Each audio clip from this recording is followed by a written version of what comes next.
What's good? It's your boy CJ Goodfellow. We back with the boxing clinic. And today, Danny Jacobs taking on Luís Arias. I'm sorry, I'm butchering his name. Was announced today. He was a former Luís Cuba was the former TMT Mayweather fighter. He was one of the fighters I think got caught smoking weed in the gym, and I think they all made him start drug testing and stuff. And then he just left and signed with Top Rank for a minute. Now he's with Rock Nation. And I had a big win on, I think with the Canelo Chavez Jr. undercard, big knockout. I called this fight about a few months ago, man. I knew this was the only fight that Danny Jacobs can take.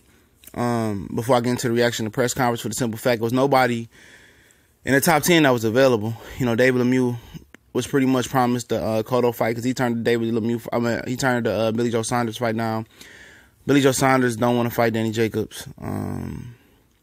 It was nobody else. Alantez Fox was somebody I thought that might get in there with Jacobs or Luís, and Alantez Fox, is going to mangle with Demetrius Andrade, and Luís Cuba is going to mangle with Danny Jacobs. And the press conference was, electric. I think Danny Jacobs wasn't expecting Luís Cuba to come out firing like that and really assassinating his boxing character. He came out there, showed some, just as flamboyant as that jacket is. That's how flamboyant he was. Talked about Danny Jacobs getting knocked out in the amateurs, knocked out in the pros. Said that they didn't want to let Danny Jacobs travel outside the U.S. because, they knew he was going to lose. He said he was the, two-time national champion, one-time national champion, whatever he said. Said he traveled. He said it ain't really no large distinction between the two. It's not a gap there. He says that, he talked about the Triple G fight. He said we giving this guy too much credit, and Danny Jacobs, for losing the Triple G. You don't get moral victories. Basically, that's what he's saying. And I've been saying that. I mean, he getting credit for coming up short. I thought he won. And he talked about Danny Jacobs' chin, said he'd been knocked out by Pirog, knocked down by Sergio Mora, knocked down by Triple G, obviously. He was just saying, like, man, this dude ain't got no... He said, I'm going to knock this guy out. And then people started kind of, laughing in the crowd like it wasn't going to be possible. And, Luís Cuba was like, they ain't that far-fetched. Then he started running off the guys who dropped Jacobs. He said, this ain't that far-fetched. He says that, he going to knock him out.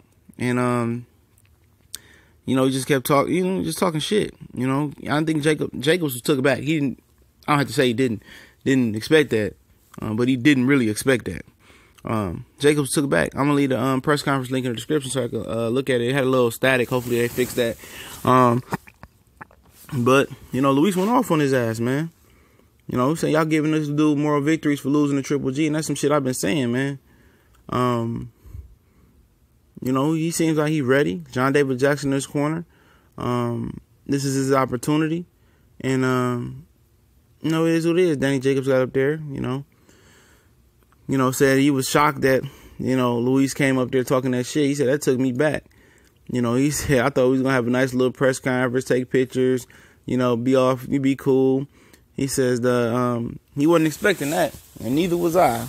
But that dude came on firing and, taking shots at his resume, taking shots at him in the amateur career. Danny Jacobs said, yeah, I did get stopped by Sean Porter. Got knocked out by Pirog. He said, I thought I answered those chin questions with Triple G. And he says, this is just, added motivation, pretty much. Says, he said he really don't predict knockouts. But I want to knock this guy out. So Danny Jacobs going to get aggressive with him. And he's going to be the heavily favored fighter in this fight. Most definitely, this is going to be at the Nassau Coliseum in New York. It's just newly renovated. Robert Guerrero and Omar Figueroa as the main event broke it in. I believe that's the fight that broke it in. And now they're going to start doing more fights there. It's like all the fights is going to New York now. Atlantic City ain't getting no love on the East Coast. The Maryland, D.C. area gets some love. But, I think they need to start, a little off topic here. I think they start doing more venues in other places and open up markets in other places. I know it's tough doing that. I think Philly, deserves, some fights there. They got some solid fighters. Just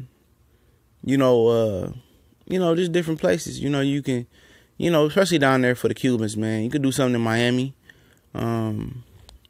You know, you can do something else. You know, Atlanta. I mean, I used to like the Atlantic City Boardwalk. Like watching fights there. Bernard, Sergio Martinez, Kelly Pavlik. You know, it's time for them to open up some more arenas on that East Coast, man. You know, new venues, man. I mean, it's a few other they can do, but that's their prerogative. You know, they don't like to break new ground, but you know, this fight gonna be a hell of a fight right here, man. Cause you know, Luís got better fucking with John David Jackson. His jab got a little better. He good body puncher. What is he? 19-0 with 9 or 17-0 with 9 knockouts, something like that, undefeated. Said he ain't never been stopped, never been dropped, never been hurt. And he's come a long way when I used to fight with the Mayweather Promotions, man. He did, man. You know, he used to take a lot of shots. This aggressive guy coming forward. Got a good chin, you know, for so far. I can definitely attest to that. He gonna work the body. He gonna come upstairs. He got better, man. He's a lot of polished fighter since most people used to see him fight. I hope he puts a upset on Danny Jacobs. I don't really voice my opinion, you know, my real opinion a lot. I hope he drops and knocks out Danny Jacobs, man. I ain't never liked Danny Jacobs like that, dog. He alright, man, but I just hope he knocks his ass out. But Danny should take this, you know, back to fact spitting. He really should build off this. This is a stepping stone fight for Danny Jacobs, you know, a stay busy fight. He gonna have a hungry challenger in front of him, man, for sure. The guy, you know, Cuba tough, man. You know, Cuba's tough. He got the style to beat Danny Jacobs. I know he only got 9 knockouts, but Sergio Mora wasn't a big knockout puncher neither. So if he's able to pressure and push Danny Jacobs, it's not out the realm of possibility. If the odds good enough, I would take him. I would take Luís to stop Danny Jacobs if the odds are good enough. But I expect Danny Jacobs to show his class of fighter, hopefully not get overconfident, because he has been dropped. He has been stopped before. And Cuba's a nice pressure fighter. And we'll see. We definitely will see. I expect Danny Jacobs to separate himself and put himself in a position for a big fight next year in HBO. And I expect it to go to the distance, but you never know. We gone.